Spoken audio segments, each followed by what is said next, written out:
Now there is something called a shadowing. Shadowing is literally important for us to learn. That is, shadowing allows us to have or to change the value of a variable according to the scope it stays in. Okay.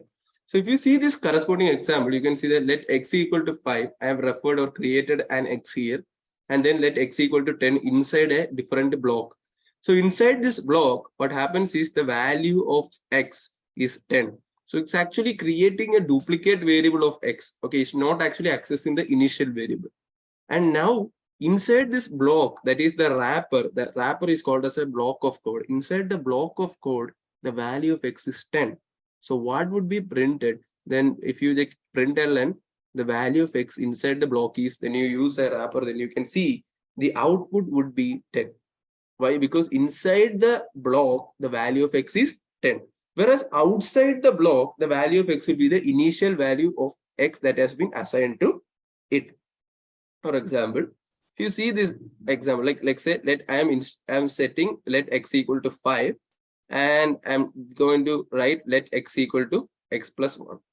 Now what happens? Usually, you know that if we create an immutable variable, okay, if we create an immutable variable by default, then you cannot change its value, right? You cannot change its value.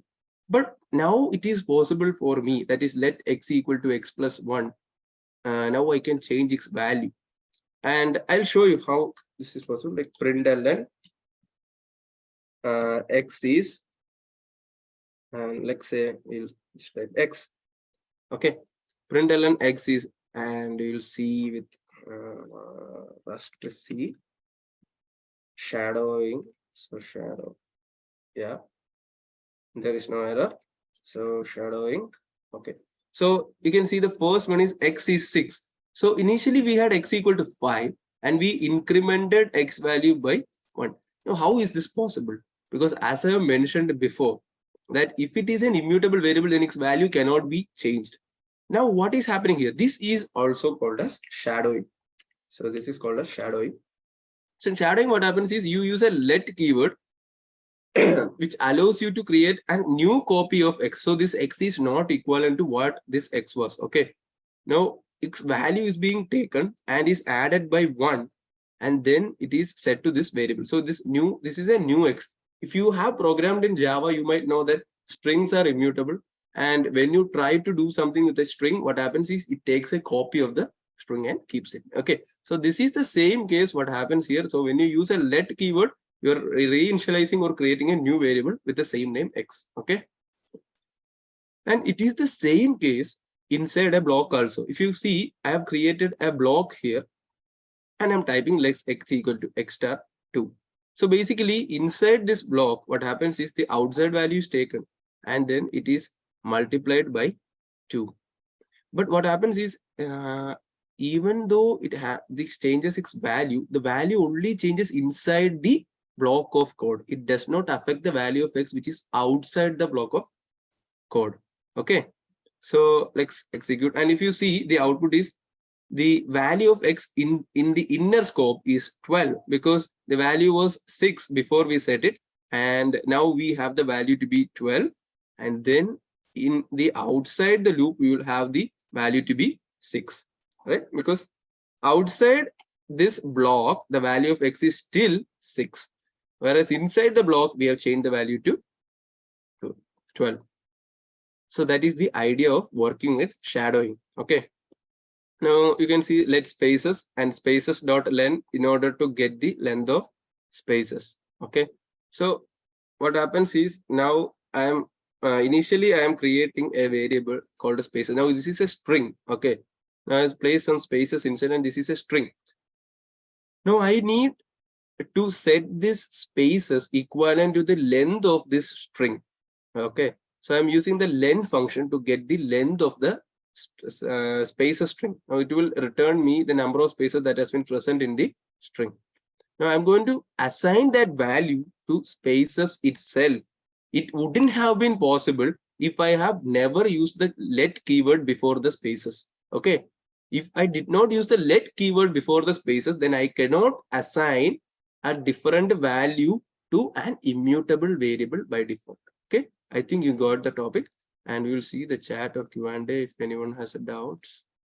Chat if you understand. No. So question and answer, sir, as like in Java, if you use println, then it print the subject inside the println and goes to the next line. And yeah, it's similar to what you have said. Okay, it just prints the line and then it goes to the next line. Yeah, where does y came from in immutable example?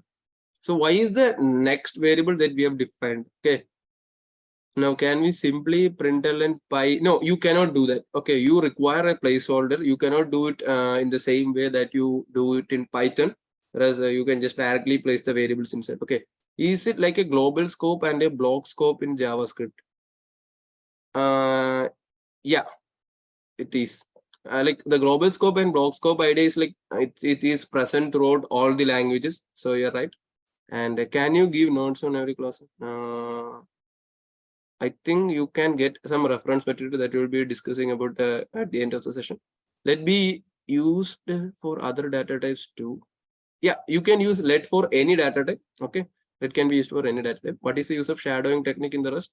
As I have said before, you can use the same variable name to assign different values. Okay, and is it same as JavaScript? JavaScript has got somewhat differences in not only for let, it has got different kinds of like var, and you can have different settings or definitions for a variable. Okay, so it's not that similar to JavaScript. And yeah, now why we put this in the bracket? Why we put this? Huh? Okay, that question is why we put these bracket. I don't get it. No, it means by using let command, we can shadow a unmutable variable and need not define mute. Yeah, you can do it. And what does spaces do? Spaces was just an example to show you that shadowing. Okay. Now, can we use var for declaring variable? No, you cannot. Please repeat the question. Can we assign another data type to the pre-installed data type? Can we assign another data type to the pre-installed, pre-initialized data type? Oh, yeah, you can. In dynamic typing, you can do it. That is something that I have shown right now. You have changed the data type also. Okay, and you can also change the data type using a function called parse. We'll discuss about it. I think there is a lot of questions, so we will discuss some. Okay, curly bracket. Why we put the curly bracket? So the curly bracket was in order to show the block. Okay, so that is a initial. See, the entire code is put in the fn main, right? So that is the global scope or the main block. Now we can have some sub blocks inside the main block by specifying the curly bracket. So anything that you write inside a curly bracket is actually a subscope. Okay, so it is actually a sub block of the main block. Okay, I think you got it.